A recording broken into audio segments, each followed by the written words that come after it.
I got a lot of guys I want to introduce you as fools. Should we do one that I've been dying to show you since his cancellation? Yes. Ladies and gentlemen, from the United Kingdom, and, you know, this is a special occasion, so sit up! Wake up! Wake up! Here, why don't you put on some, like, just type in British national anthem or something like that. British music. Because we got an announcement here, and we don't really have announcements here. Well, we do. But you're here for the unveiling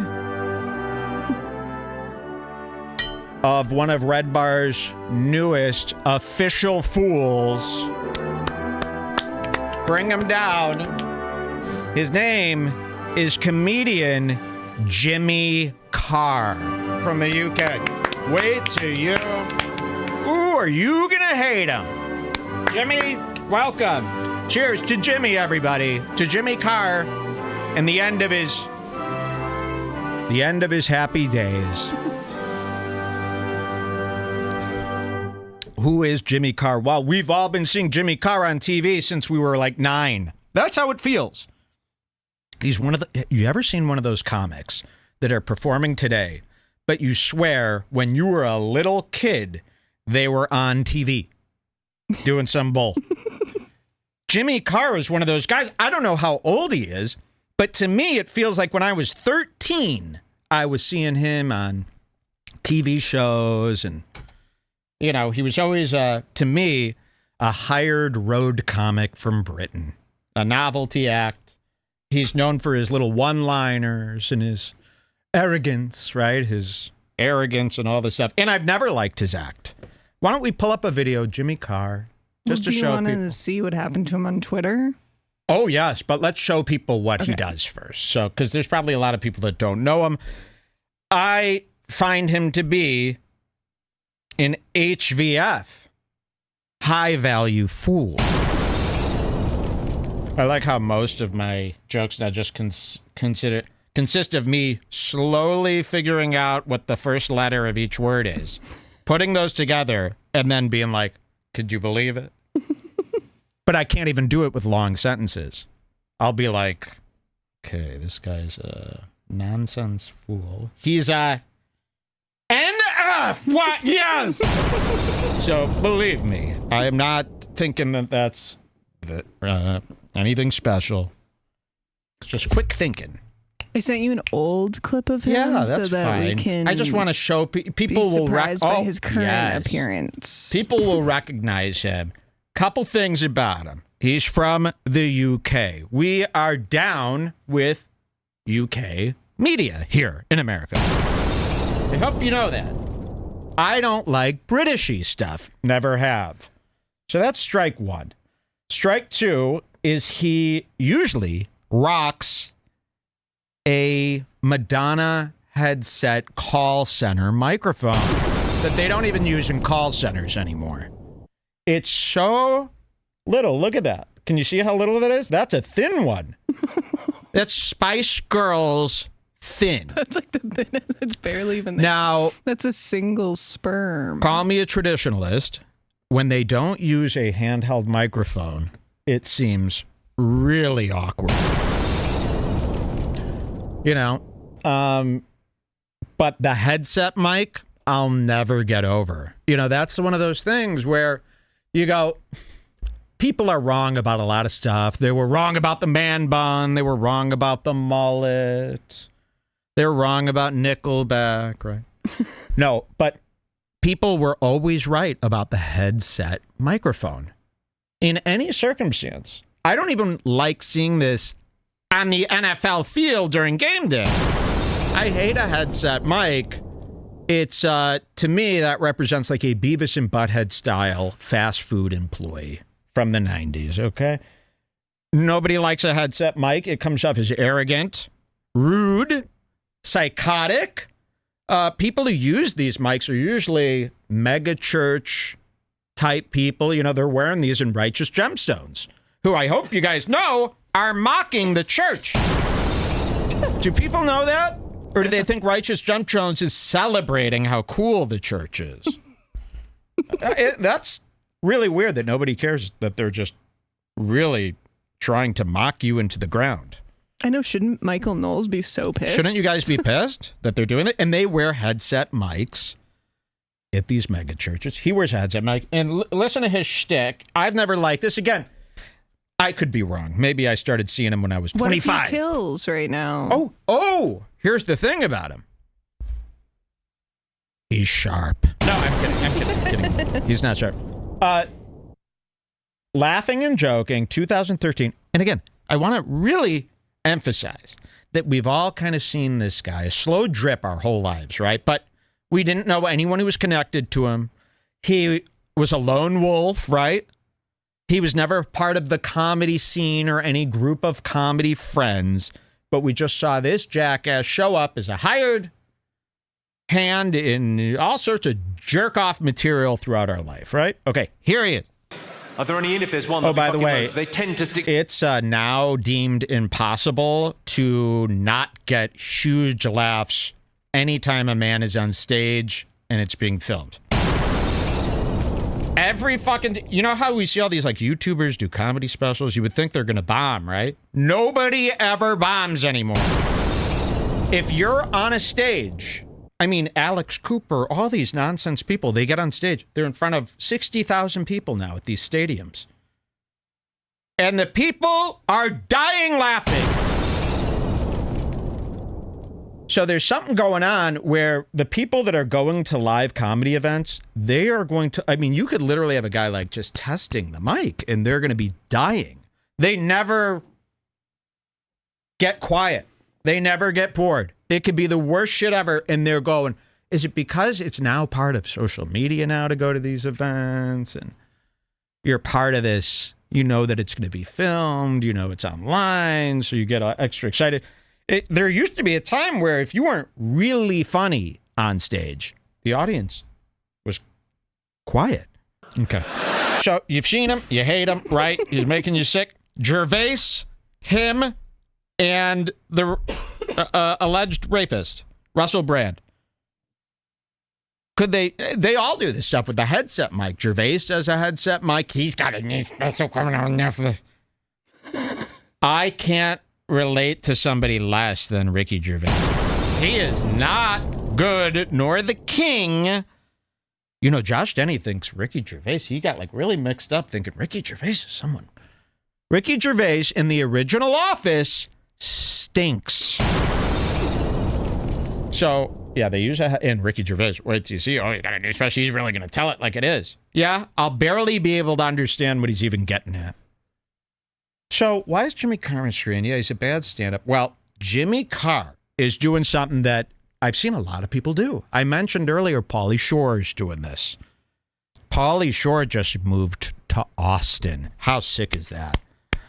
Pauly Shore's mother, Mitzi Shore, is the owner and creator of what the Comedy Store was. The Comedy Store on the Sunset Strip. I don't know what happened.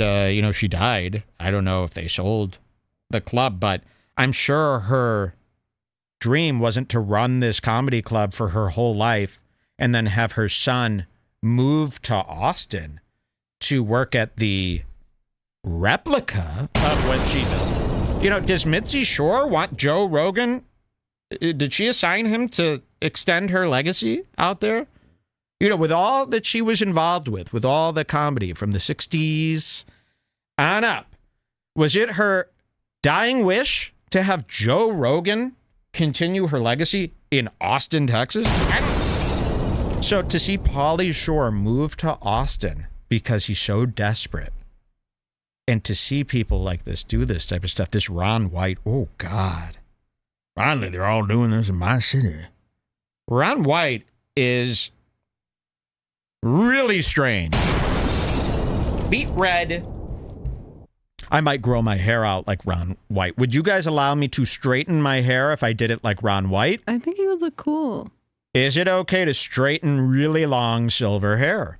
We'll find out. But you saw Steve-O is one of these guys. To me, it seems like they're desperate, that they're trying to get on all they see. And I could see them seeing this. They see Tom Segura get rich. They see Mark Norman. They're hearing Oh, Ari Shaffir's special got 2 million hits. And then you got a guy like Jimmy Carr watching all this happen and then making this. Here's what I'm trying to point out, and this is what I think is super cringe. When the comedian realizes it's time to put the foot on the gas and take a shot at this. Oh! There is nothing more pathetic than a comedian taking his last opportunity. He's not going to let this one pass him by, and he's going to do whatever it takes to get into this podcast scene and be like Tom Segura because he heard from his agent. Okay, so I don't know if you've noticed, but Jimmy Carr has been slithering his disgusting little body into any podcast he could get his hands on. He was on Rogan. We've got some clips from him on Mark Normand's show, and he's been trying to, out of nowhere. And I could tell this Jimmy Carr has probably been one of these guys who said to himself, I'm not doing these podcasts if it's the last thing I fucking do. I'm not stooping that low. And now here he is, right? The money's running out. He's watching everyone get chewed. It's almost, if you're a comedian and you're just one of these road comics and you're sitting by watching Tom Segura make $50 million and Bert Kreischer, the dumbest fucking guy you've ever laid your eyes on, make $30 million this year. As a Jimmy Carr guy, you're sitting there going, all right, I'm certainly better than Bert, better than Tom. And it's very hard to not try to, because look how easy it is. He was also on Your Mom's House, and I just searched him to see what other podcasts he has been on recently, and it looks like he's uploading like his entire catalog of stand-up. He's ready to go. Like he's ready. He's uploading like 2 hour that makes specials me sick. Like every day. Yep. So somebody told him, his manager, his agent. Now, the last thing Jimmy Carr wants to do is sit and talk with another comedian. He can't stand comedians, and he can't stand comedy. That's what I believe. He's a lone wolf. He's always been a solo guy doing this bullshit comedy, paying the bills. He did 250 theater shows last year. So he's sick. He's obsessed, and he wants to do it now.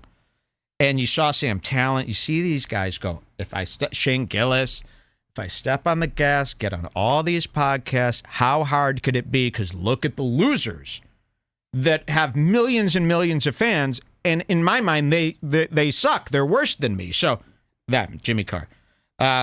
So I'm going to take a shot, even though it's against everything I once stood for.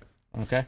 So I wanted to show you some Jimmy Carr stuff. And you are going to fucking hate this. It all started. Here's where it all started. And this is pretty cool. And I think maybe we should show him on the podcast first. Okay. And then. Yeah, because I want to tell you how this all started, because it happened while I was away. And it's the story about his tweet, it's a little old now, but it's so important because I never saw anybody actually explain what really happened. So we should do that after we see him on the podcast or before. What is it funnier to see him? I don't know.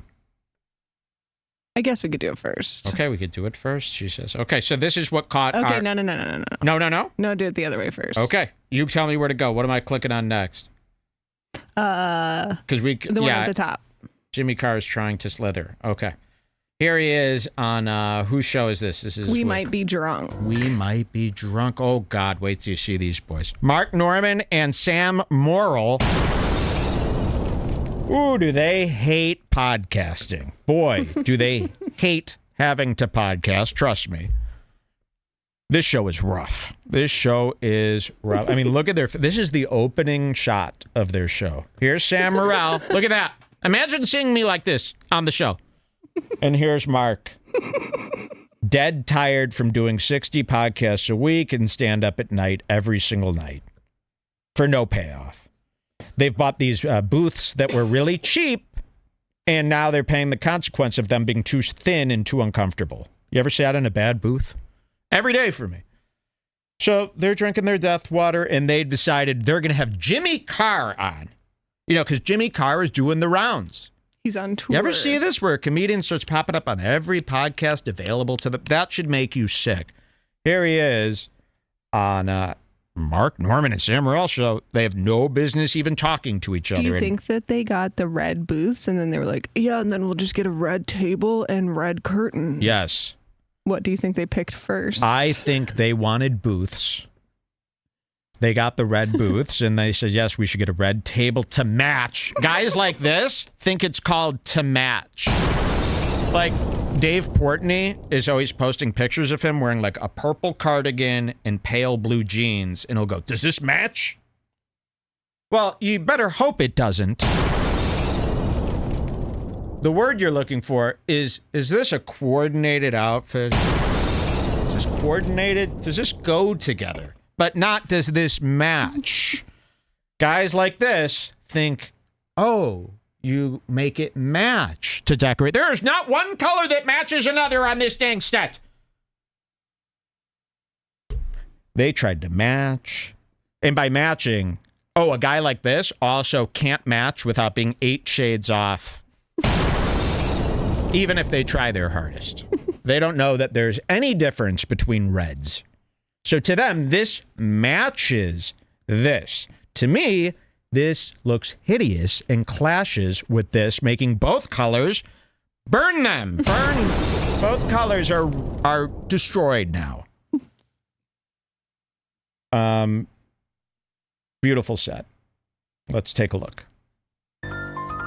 They might be drunk. Hey, folks, here we are. We might be drunk. We got a hot guest. He's on his way in from across the pond. I don't want to give anything away. All over the States, too. Wait till you see this phony. Oh, he's international. You look at those days. We think we're cool. He It's like, hey. come out till 4:55. Yeah, 4:55. So another thing you need to know about Carr. He has no interest in 4:35, you said? 4:55. 4:55.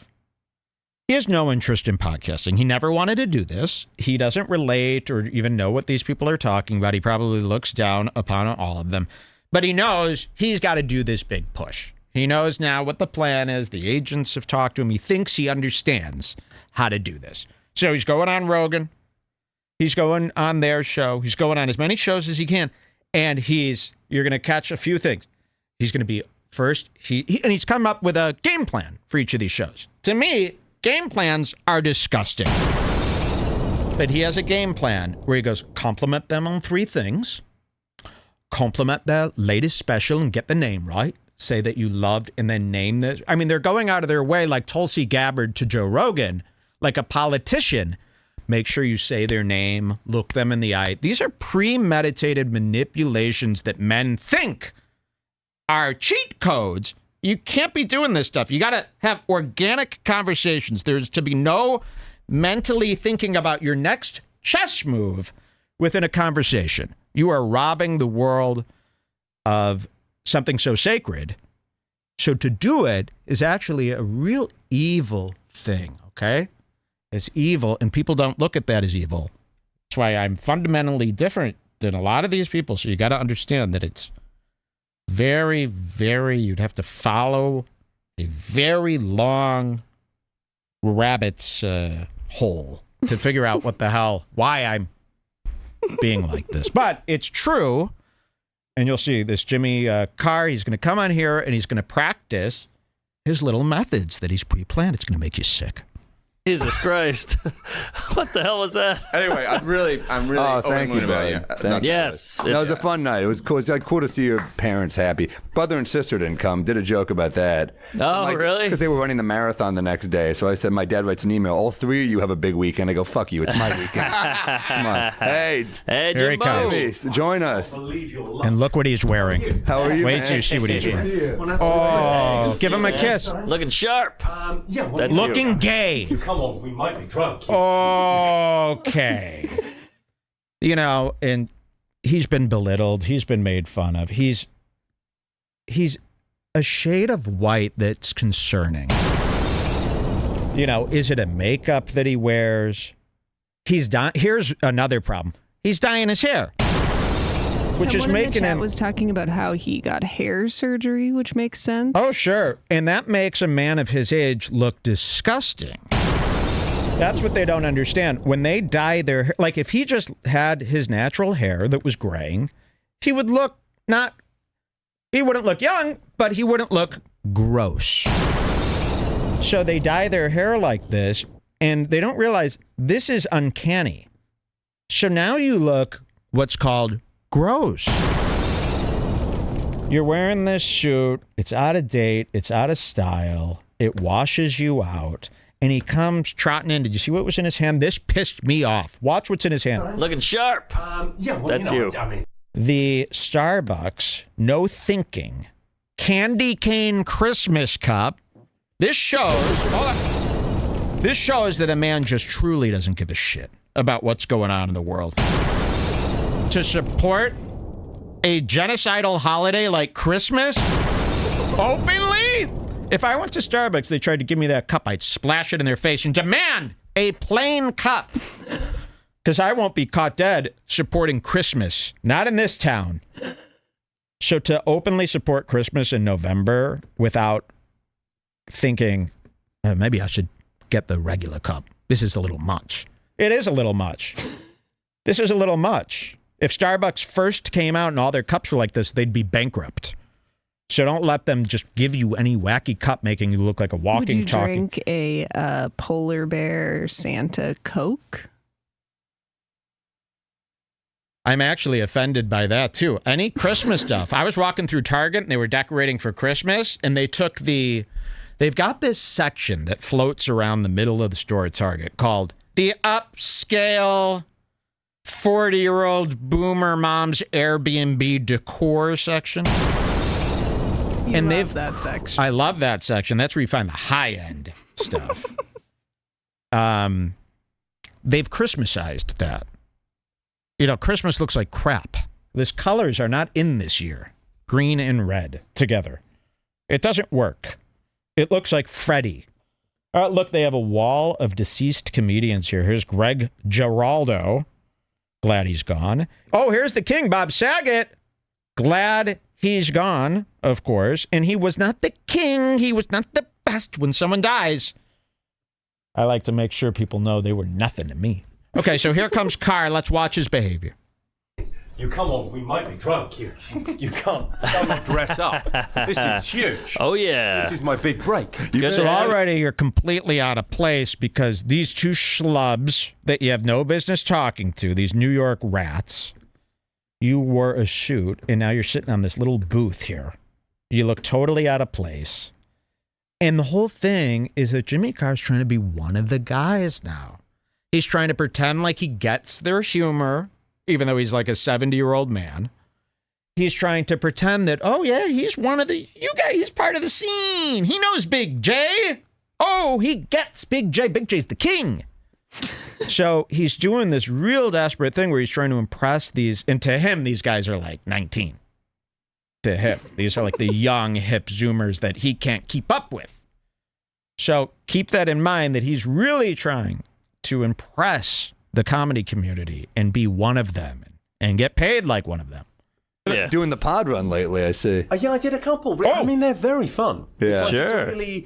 It's a really kind of interesting thing now where people go, I'd rather do this than, you do the Tonight Show, no one calls. No. Ooh, if This I is- gotta hear this Tonight Show comparison story one more time, I'm going full Tel Aviv rap. Why is it being Jewish an insult to you, Nick? Have you heard this thing where they get on a podcast and they go, you know, like, how come more people watch this than the Tonight Show? So this is amazing what we've done. What we've all done is so amazing. Winning. I don't know, Joe Rogan or Modern Wisdom or whatever, and then like people go, oh yeah, that's good. Oh, yeah. This is way better. It's more authentic. No. We need corporate gatekeepers, obviously. You know, all you guys talk about is how great all these greats were. Well, guess what? They had corporate gatekeepers. They had people that were making serious decisions about what went on NBC. And it paid off. You know, according to you guys, those were all the greats, and no one's like them anymore, right? Johnny Carson was the best, and no one's like him. Well, maybe we need some gatekeepers to keep you guys out of the damn industry. You know, you ever thought of that?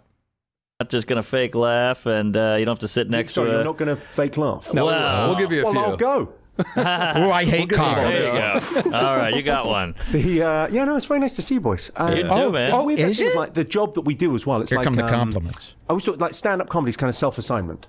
Right? You kind of do it yourself. Sure. And you've got all the control. And then there's that weird thing that happens when you start working with producers. If you where you go, I don't know, I'm waiting around for someone to give me permission. Yes. And then you sort of do the podcast thing. His new pill is doing the talking. The new pill and your new attitude towards your career. This is really going to work out, huh? Not if I'm around. All right. He looks horrible, too, I just wanted to say. Horrible. Okay, what are some of the best moments from this one that we could show people real quick, just so we could get this Jimmy Carr hate train rolling? Go to 755. Oh, and another thing about Jimmy Carr, he probably shoes. He doesn't like this type of stuff, because this to him is slander. This to him is slander. Why are they slandering me, right? Wrong. You're not suing us. Okay, grow up. Because he's the kind of sneaky guy. He goes and tells his agent, can you handle this guy for me? We've had many of you before where you sneakily try to scare me with the agent emailing me.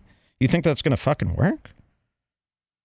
You think I'm afraid of your agent? Do you think your agent is like a judge? You guys really believe that your agents can... I've had guys like that. Okay, what's our first code here? Just go to 755 for just a little sample of what it's like to have a convo with the Jimmy Carr. It's awful, by the way, and these guys hate it. I mean, Mark Normand hates talking to adults. I don't know why he puts himself through this. His least favorite thing is to talk to adults. All right, let's watch. That's like a little hobby. The movie business, it's not really our thing. What's the movie about? What are you writing a movie about? We want to keep it on the DL for now because it's a long process here. But 2 girls, 1 cup, 2. Yeah. Right. 4 girls, 8 cups. Yeah. Insane. It's a lot of feces. So he goes, I'm connecting with them on a current meme. This is great. Now, they're probably pretty impressed that I know about this 2 girls, 1 cup. Like, he's living in that fucking... You get it? That's where he's at. He thinks 2... Oh, wow, look at this. I'm like one of the guys. I haven't missed a beat. I had nothing to worry about. You had a lot to worry about. How is that PG, though. We keep it clean. How is that a reference to PG that movie. Everyone gets? Well, it's a very popular film. Yeah, sure. I don't know if everyone... How is that a reference that everyone gets? This 2 girl, can you believe? It's from the 90s, bro. This is Ben Trubentrudder shit that you're bringing up. Everyone gets. Well, it's a very popular film. Yeah, sure. I don't know if everyone gets it. I think I don't think my mom would get it, but I think she would just be like, "Oh, that's funny." I would I don't think everyone gets it. Well, that's how you test if it's a good mom. If she Remember, Tom Segura and Bert thought it would be funny to riff off 2 girls, 1 cup, calling their podcast 2 Bears, 1 Cave. Yeah, it's the Make America blank again. The same idea as Lana Rhoades. It's, the fact that 2 professional comedians think playing off 2 girls, 1 cup is a funny name for a show. The fact that 2 comedians would sit around and go, make Bill Cosby great again. No, there's nothing making great again that's funny. There's no version of making something great again that works. But here they are. that movie, you're like, oh, she's fucked the mailman or whatever. Yeah, like Jimmy Carr would be like, he probably has a bit where he goes, make America relax again. Because he is on a cancel culture kick. Yes, he got stung on Twitter a few weeks ago. So now he has awoken to the cancel culture and considers himself to be one of the canceled comedians. I'm not kidding. I got to show it. Let's show him this Twitter because this is really where the hatred comes from. So one of his bits was thrown up on Twitter. Because he's been on a posting kick lately. He's been on a posting kick. So, you know, he's putting the foot on the gas. He wanted to be one of these famous comedians, right? So is this it here in the replies? Should I go to this? Yes, so that's the clip. Okay, this is the clip. Let's watch the clip. And this went viral. First. So here's the caption. And he posted this a few months ago. I put my American audience to the test with a selection of my darkest jokes. Okay, so again, he's ready. He's here to show America that he's one of the players. And now he's going to put out a clip of one of his darkest jokes. So this is on Twitter. Remember, the boomers don't fare well with their stand-up on Twitter anymore. Let's see the bit that he decided to publish. Here this evening. I'll tell you why it's great to be here. We're drinking, my friends, in the Last Chance Saloon. What I'm saying on stage tonight is barely acceptable now. In 10 years' time, fucking forget about it. You're going to be able to tell your grandchildren about seeing this show. Yeah. You'll say, I saw a man, and he stood on stage, and he made light of serious situations. We used to call them jokes. And people would laugh. Tell him. And your grandchildren will ask, they'll say, non-binary elder. The Zoomers do not find this to be funny. And I'll tell you why. It's not what you think. Non-binary elder. What's a joke? Ooh. And you'll say, you are. Whoa. Sauteed him. Listen to this. He posted I say this. you could joke about anything, but not with... Remember, to Twitter. Hey, Twitter. Hey, all of America. Get ready for a joke that's probably too dark for you. And then he does this. anyone. I think with you good people this evening, I should be fine, right? When will people learn, by the way, that if you post a Netflix stand-up clip on Twitter, you're going to get made fun of? It's almost like when you post the Netflix clip specifically, it's almost like you're challenging people as far as to make them, you know, explain themselves in great detail as to why you're not funny. You know, they almost take it as like a challenge. It's an assignment. Yeah, like when people see this on Twitter, they're going, who the fuck does this guy think he is? Oh, he thinks this is funny? We'll see. That's how they're viewing these clips now, which I like. All right, listen to his dark clip, though. He's sharp. Like Joke World. I want One Direction to do a BTS covers medley. Should we learn BTS? What is this BTS? He keeps saying he asked his agent, what is this BTS? Every time I open Twitter, BTS. Well, that was 10 years ago. And now he goes, oh, they're popular. Got it. I know BTS. Oh, BTS, yeah? What's BTS? What's BTS, Carr? How does he look so much younger here? I want One Direction to do a BTS covers medley. One Direction is not current. Way, I'll be glad I'm dead. Ooh. You don't get BTS. Now, you might think this is silly, but I assure you it's absolutely true. When Zayn left One Direction, for me, it was like 9/11. Yeah, I didn't care about that either. Okay, so this is the joke that was posted on Twitter. So here's what's so funny. He posts this, and you heard that 9/11 part? This is what he thinks he's being canceled for. Let's hear that one more time. Listen to this.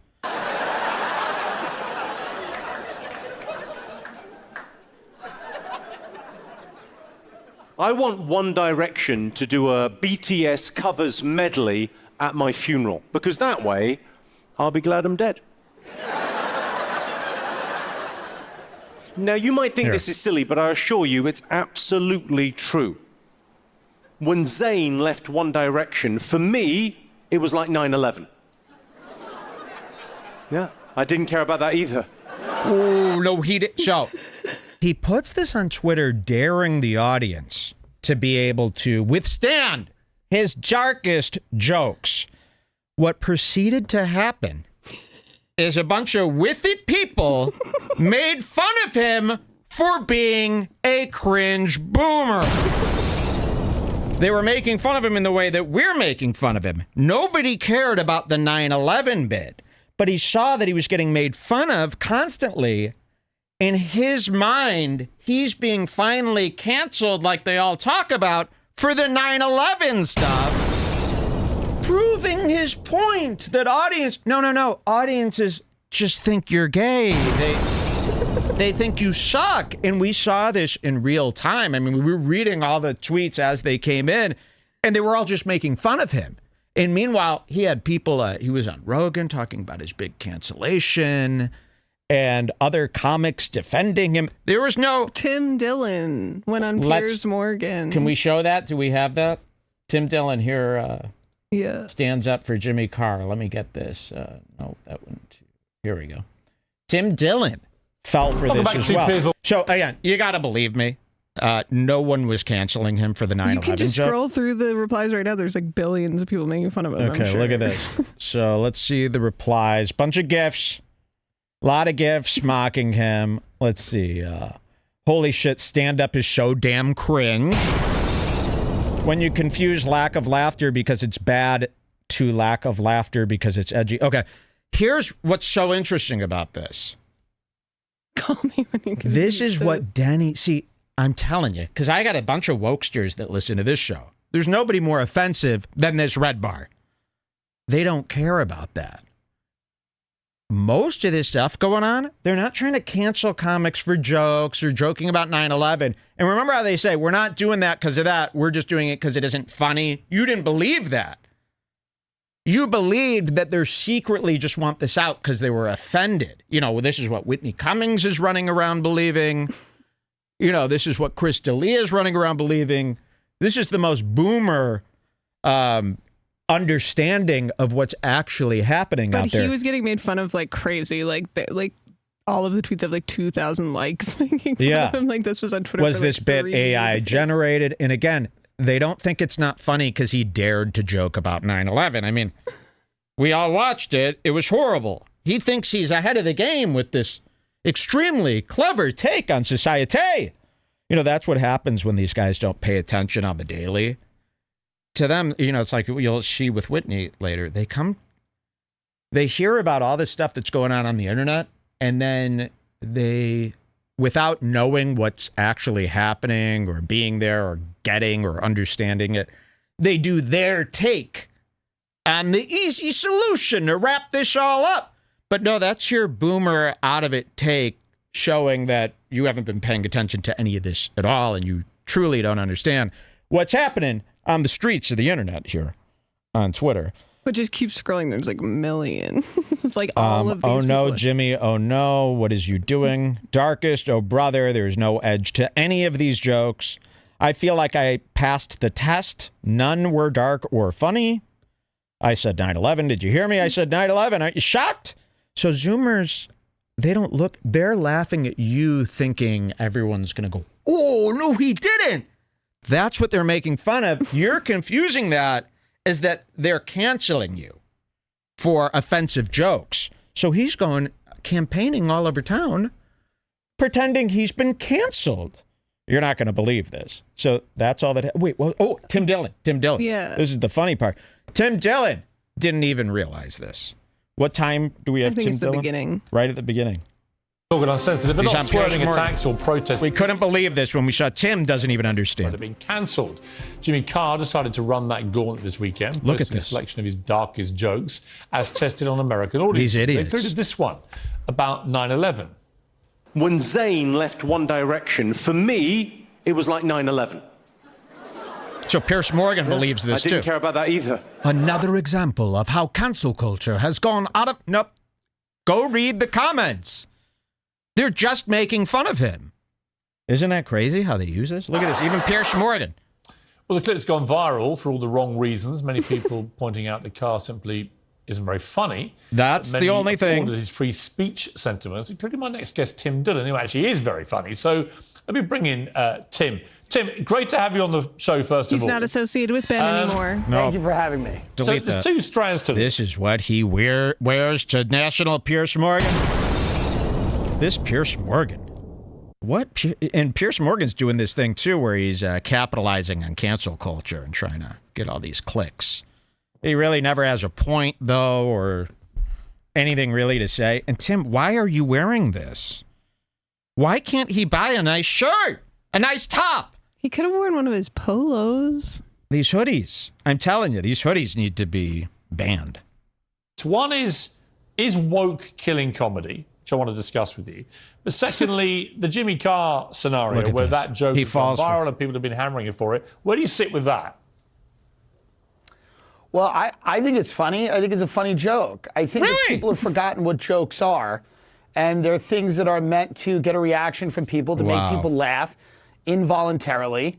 They're not necessarily truth. They may have elements of truth in them, but that's not what a joke is. A joke is to say sometimes the wrong thing to make people laugh. You know, this is about, we all have a short amount of time on the planet, and we're supposed to be able to kind of release some of the tension of life. So even the great Tim Dillon. His highlights look good right now. His highlights look great. I mean, this is the best his hair has ever looked.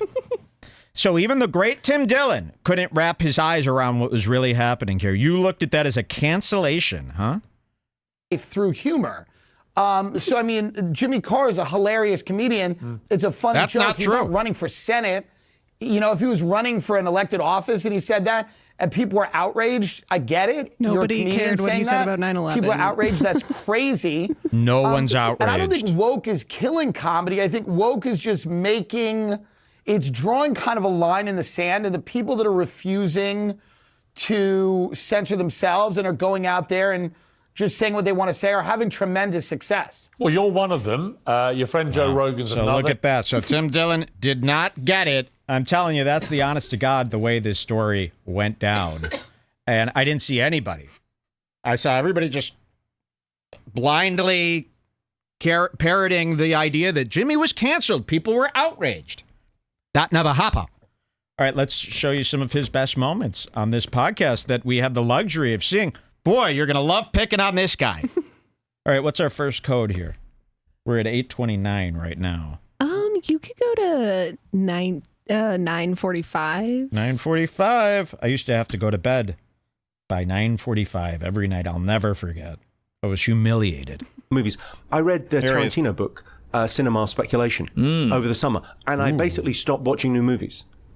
Whoa. I'm just watching 70s movies now. 70s? I really that's recommend, good. Like, That'll keep you up to date. It's the best decade for music and for film. And I think it's maybe analogous to what comedy's doing now, because comedy is the companies didn't get involved. Yes. Like the corporations didn't get involved yet. So in the 70s, it was kind of all I like how you guys don't think you're corporations and the mainstream. I mean, you guys got 17 ads. You're doing this on YouTube. You know, you're working with Ticketmaster every day. You're a corporation. You are the mainstream. You're not DIY independent artists. Doing their thing. Yes, art without committee. Yeah. Let them go. That's why Curb There's is so no good. art. Just let them go. But Tarantino reads the first 5 chapters, and it's so you're just 20, caught up in this guy's 30. This is a good one. Yeah. It's so 2030. He's such a 2030. Look at this nervous little snake. So nervous. And he really holds it together throughout the whole episode. I have a question. The clip that went viral of his. Yeah.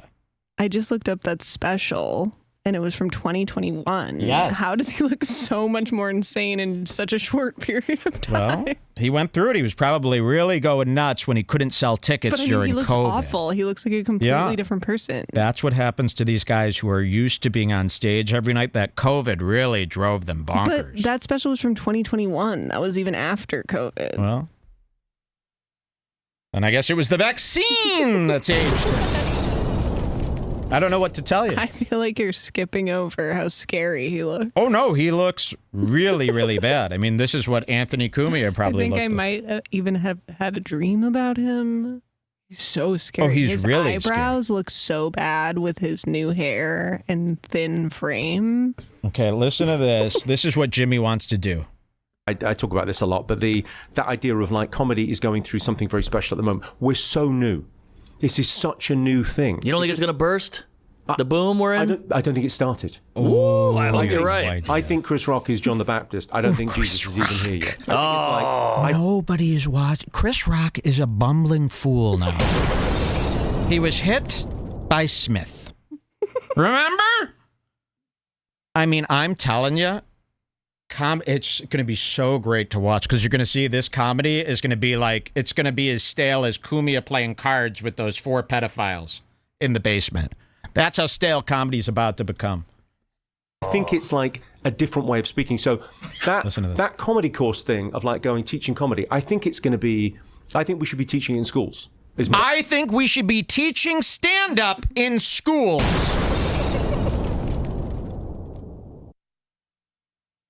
I mean, these guys want to pull kids out of schools because of drag queens.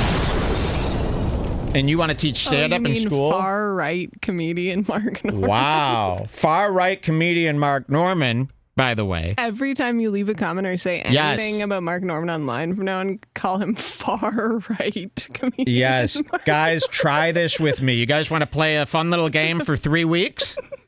Everybody, any chance you can get into Mark's comment thread and refer to him as far-right comedian Mark Norman. You are going to give this guy a mental breakdown. Far-right comedian Mark Norman. Thank you for reminding me. That's how we now refer to Mark Norman. So you want to teach comedy in schools. That's worse than the drag queens, IMO.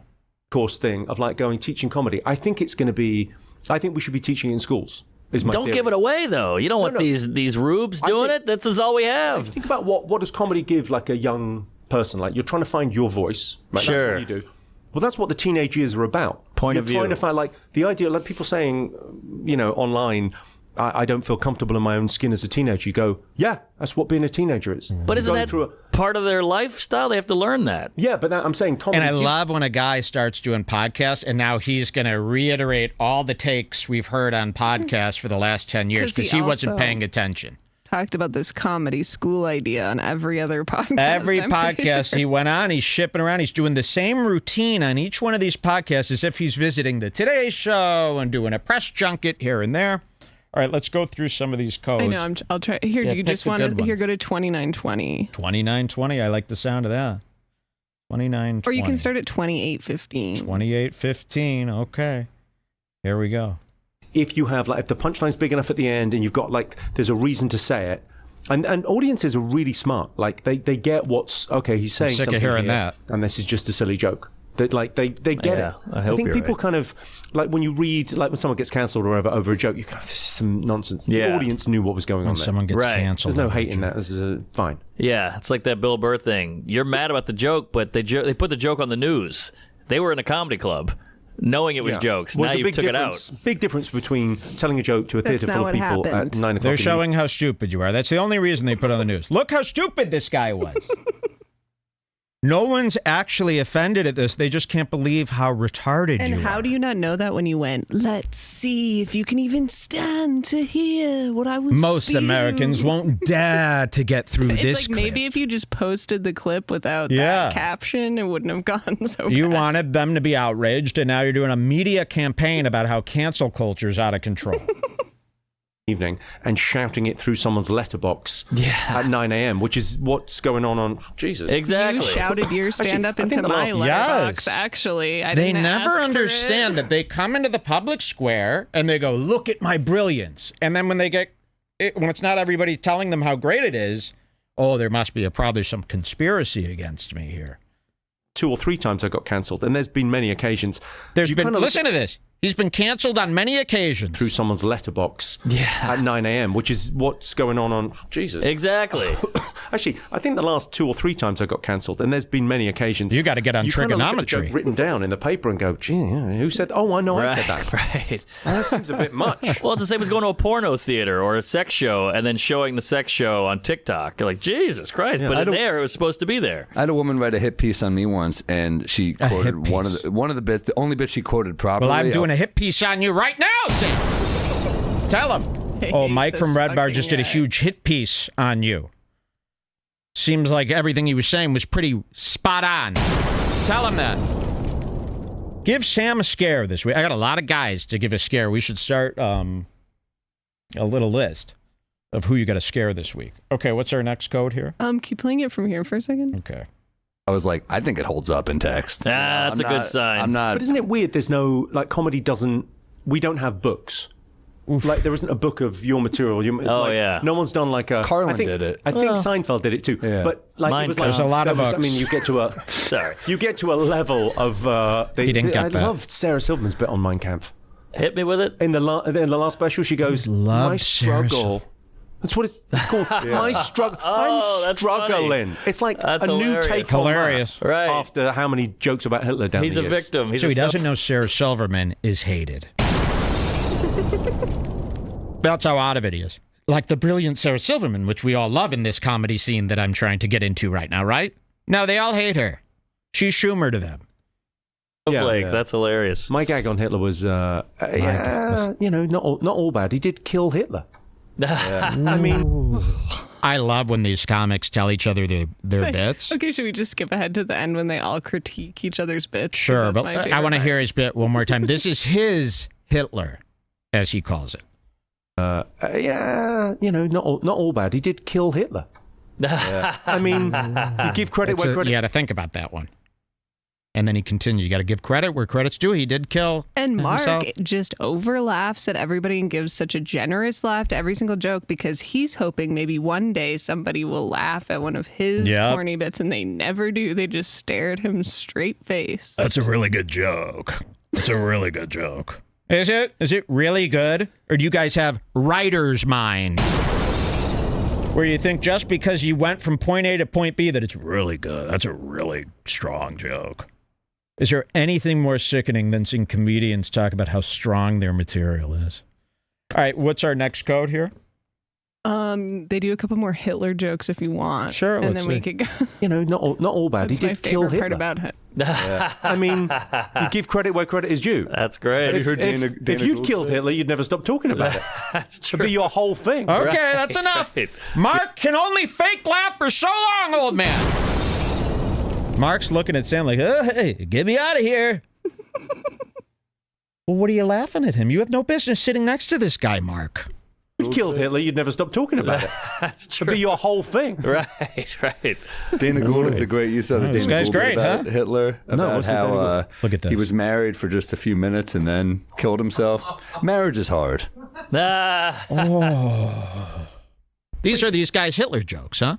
Wait, go play that last 5 seconds again. Listen to this. But I want to see him take a drink. Oh, he's going to take a nice drink. He holds his cups like a crazy criminal. Really creepy I know, and watching what is him. that mystery drink? He's drinking some sort of weird seltzer water, that he's addicted to.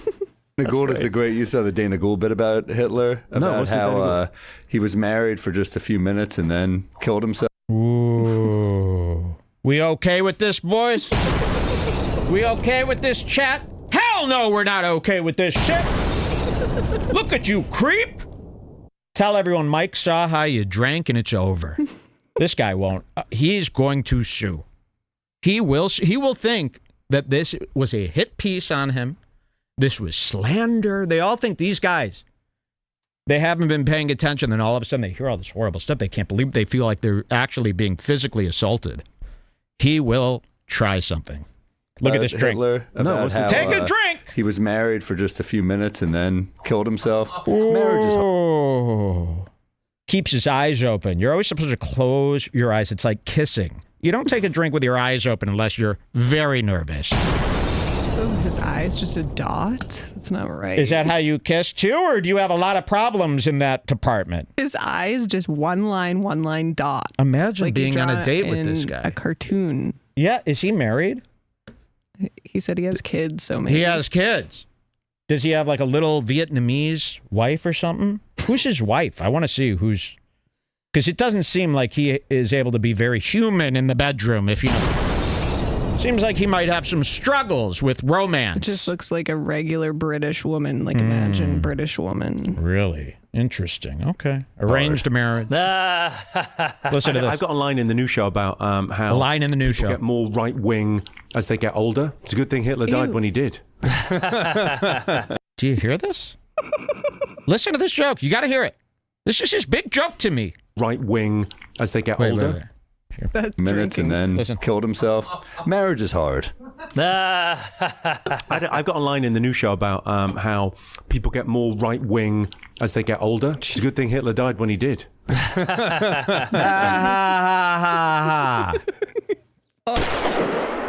Look at you guys. Is this ha ha ha? Okay, you thought that was bad? Now look what they do. Go to 104.40. 104.40. This was really tough to watch. So you're like, okay, you guys are just sharing your best jokes and fake laughing at them. And I don't know why they would put themselves through this. Look what they do here. But then they start doing that. Watch this. But it's just not related to what we're talking about here. Burr and funny. I pulled it up. She basically says, "Are women funny?" And he's like, "Can you follow me? That's all you got to worry about. Start your own shit. Stop worrying about the industry. It's pretty great." All right, I got a bit here. Go on. All right, I got a bit here. Mark Normand needs to use his podcast to test out bits. Yeah. You always hear comedians say this. Podcasts are great because you could really test out bits and, like, build your material. Get on stage, you bum. And Mark Normand uses this so literally. Like, he'll read a joke without any performance to it. And then he'll be like, what did you guys think? Let me know. Should I use that? And it's like, you can't come up with jokes this way. And then they all wonder why their fans are all mad when their special comes out. So he's pulled up this little piece of paper, and he's so excited to run this by Carr. I can't imagine even discussing comedy with Carr. Sharing a laugh with a man like this. Let's see what Normand's got. All right, it's a two-parter, so feel free to kick me in the balls here on either part. So my lady, she's a real tomcat in the sack, and she likes being insulted in the bedroom. What year is it? Carr? She's a real tomcat in the sack. You know, so you don't get... Okay, that's the only good part of Normand's act, by the way. That's the only part of it that anybody even likes. And you're acting... So you're such... I love this. When a boomer hears somebody use an old term, not realizing that that old term is being used to be funny. And they're like, what era is that? It's like, we're doing it on purpose to be cute. Look what he does here, because he calls her a tomcat. On either part. So my lady, she's a real tomcat in the sack, and she likes being insulted in the bedroom. What year is it? She's a real tomcat in the sack. That's what boomers do to pretend that they're not old. He's going to snap one day. Well, He's going to snap. Yes, Mark Normand is going to snap. Can't take it. He gets disrespected on every show. No, it's the early 50s. Yeah, she's a real... No. Tim Burl has a similar bit. Go on. Different dick. But so... She's feisty, right, in the boudoir. Take a drink. She's fun in the sheets. Creep. But she likes being insulted in the bedroom. But nobody told me that the insults are supposed to be sexy. So we're going at it. I'm like, you can't cook, and that hits. And then she's like, Listen what? to I'm this. like, oh yeah, you slut. And she's like, thank you. And I'm like, and that needs more, I think. But then I flip it and I go, I'm the opposite. I'm already too insecure. I like being complimented in the bedroom, but she's very full of shit with her compliments. She'll be like, oh, you're so huge. Imagine workshopping this horse shit. This is what they're doing. You mean to tell me you spent more than 1 second on a joke like that? It's got to go through a process? It sucks. Compliment in the bedroom. Listen but to this. She's very full of shit with her compliments. She'll be like, oh, you're so huge. And I'm so bad at dirty talk. And I was like, so are you. And that hits. But just feels like 2 one-liners back to back. There's no real point to it. Workshop it. So it's hitting, but it feels like there's no meat to it. And they're supposed to have paid attention to what you were saying enough to give advice. I can't even imagine. I mean, Carr must be going, okay, now I really should have been paying attention to what the joke even was. It hits, he said. Was that part of the joke? Or he's saying the crowd likes this part? I'm confused. Let's see what happens. 2 quick lines. Well, firstly, your girlfriend is dynamite in the sack. A real tomcat. That's what you're thinking about the whole time. I think it's on the insult, isn't it? So what's the insult? What's the phrase you use? What's the? I say you can't cook. No, but what's the phrase that gets you into it? So she likes dirty talk. She likes to be insulted in the bedroom, but nobody tells you that the insults are supposed to be sexy. So you can't just insult her. Throw the bit in the garbage. It sucks. I'll save you some time. You don't need to work on this one. Toss it away and, try a whole new approach. You and your wife threw plates at each other. Yeah, why don't you talk about how you just got married and you're already throwing plates and the marriage is not working out. Now, that's an interesting story. I could tell the story if you'd like, because that's what's about to happen, Mark. She wants to be called a whore or a dirty girl. I think you got it the wrong way round. I think it's like you go, or maybe the whore and the dirty girl and bad girl, all that first. Yeah. And then you build up. And Joke you can't World's cook, taking notes. And you can't parallel park, and you talk too much. You do whatever the thing is. Yeah. You don't make enough money. I'm really carrying us. Yeah. So you keep going. That should be the turn. Yeah, that should be the turn. Inside the writer's room, huh, guys? It's cool to see. It's inspiring to watch because it really makes you go, wow, there's a whole world of art out there that if you just tap into, you know? Okay, because it's already... Because I think the dirty talk's quite funny of the, you're a bad girl. You're a bad girl feels like that could be the turn. You're a bad girl. I think. Right. Yeah, your personal hygiene's not great. That's a funny line. I think you need a different deodorant. It's like, but you're saying do all that and then the can't cook. Yeah, I think that it's the build. Got it. Okay. Because I think that's quite funny to hear. This is going to work, Mark. The dirty talk of what people say to each other in the bedroom is funny anyway. Really funny. Because out of context, it's just like, oh, that line of the, whatever. All right, I'll try it tonight. But then what's the... Okay, he's done. What's the insult to you? You want... She compliments me, but it's all lies. She'll be like, you're so huge. She's trying to be nice while we're banging. And I'm so bad at dirty talk that I panicked and I said, so are you, calling her fat. Yeah. I think that kind of works. That hits. That hits. It's a nice way out. It's a nice little button on the whole thing. So it sounds like it hits then. And it validates or justifies that I am actually horrible with the dirty talk. Can you believe they think about it this deeply? There's a lot to think about there. Okay, now do Sam's. 1, She's 11, coming up. 15. 1, 11, 15. Sam's going to do his bit now. And I just got to, bring awareness to this. This is what's happening out there, that it's being allowed. They might be doing this every week. This could be happening every week. And we're allowing this to be online. This should not be online. Waiters had tattoos, and now every barista chick has a tattoo. Oh, he broke out. Mark gave him a pointer, and he breaks out his phone pretending to write down Mark's advice. And look at these fingers. Look at these fingers!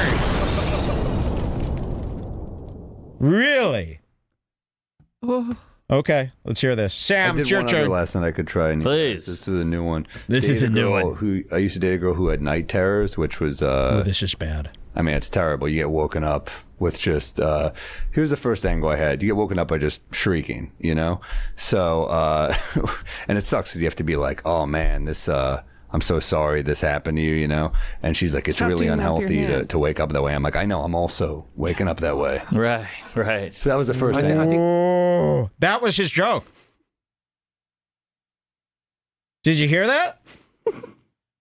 He said this out loud. He's working on this. Is a sticky one for him. To wake up that way. I'm like, I know, I'm also waking up that way. Right. So that was the first thing. I think I do a joke before that.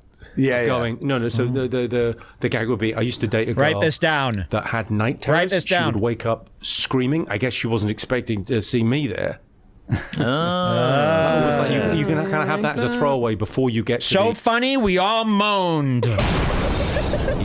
I had one other thing. Before you get to that's good. He had one other thing. One other thing. Throw in a rape joke before you start. Might as well. Oh, now that's edge. Night terrors is funny. Jimmy, wouldn't it be funny if in that call me daddy joke, if you were like quiet, you'll wake your mother rather than the family? Shut up, nerd. Oh, like you're fucking a kid. Yeah, well, because she's saying call me daddy. So maybe. I dropped it because there was another Sam joke that is had searching for his joke. Sometimes where you write two things that are kind of wait till you hear in the same area. You go, what you looking for, Sam? Yeah. Shut up. By the way, I saw you at the cellar. The line I added on, I said... oh, thanks, man. I added on, I said... I dated a girl with night terrors. That's when you wake up screaming, it's kind of weird. She's a white girl from the suburbs. She didn't serve in Nam. Right. That was the first part. Okay. Can we fucking get rid of these guys? Seriously? Look at this fucking demented faggot. You have to look that up. Look at this faggot. Did you hear what he said? It's not that long. I'll play it again. On, I said, I dated a girl with night terrors. That's when you wake up screaming, it's kind of weird. She's a white girl from the suburbs. She didn't serve in Nam. Right. That was the first part. She would tell me wake up. Pinkberry doesn't have a flavor. Yeah. Okay, I can't do anymore. That's painful. We were screaming at that screen. Screaming at the screen. Torture these guys legally. The next thing, wait, I watched this, and then he goes, Lululemons were sold out. Ooh, let's hear that part. Listen. They're riffing. Pinkberry doesn't have a flavor. Yeah, what's she worried about? Yeah, like talking to a dog. What's wrong, girl? They're out of rosé. Yeah. Lululemon's closed. Yeah. Fuck you. Patrice don't look too happy back here. So glad he's dead, by the way, and gone. He was the worst. If he were here now, he would be the worst. He would have let it all. He'd be the wokest guy. Damn, actually, maybe Sam's joke is the funniest joke I've Look ever at Sam, and he's still sitting in his own shit over here. Well, there's probably more to it that's really funny. Deep down in the pay-as-you-go phone that I have. It's and New York. Everybody acts like he's like the best. That's what's so crazy. That's what's terrible about this. You would think, Mike, this is low-hanging fruit. It's not. These are the top comics of the U.S. And at least Mark puts on his like stupid ass persona that he does, but what does Sam bring to the table? How could you be a fan of Sam Morril? All right, was there anything else to this?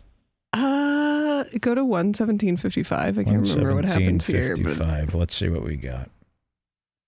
Here you are.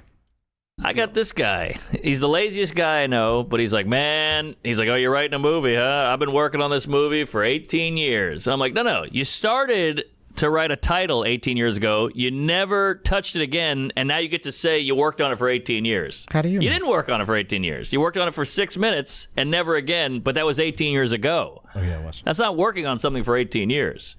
Do you see my point? Yeah. No one's reacting. No, Whoa, that was like a Steve-O Adam Friedland moment. He goes on this rant. And it's funny what Mark comes up with his rants that really bother him. Here, I'll start it from back here. It again, and now you get to say you worked on it for 18 years. You didn't work on it for 18 years. You worked on it for 6 minutes and never again, but that was 18 years ago. That's not working on something for 18 years. Do you see my point? Yeah. No one's reacting. No, I had someone had a thing recently. Can you Google this? It was the not doing the thing. You're good, huh, Carr? You're came up with good. This list of like things that aren't doing the thing, which kind of goes back to being stoic. Of like, okay. Well, that's Carr. We hate him. Keep your eye on Let Carr. us know if he does anything else. More importantly, let's give Carr a little spook, okay? How will Carr respond to Redbar? He doesn't get stuff like this happening to him. So see what you could do in those comment threads. Let's see if we could get Carr to respond. Keep it light, keep it legal. But we would like to see how Carr handles himself. It'll really, that'll be the test. We'll see what he's really about. Thank you so much for allowing me to introduce you to Jimmy Carr, our newest guy.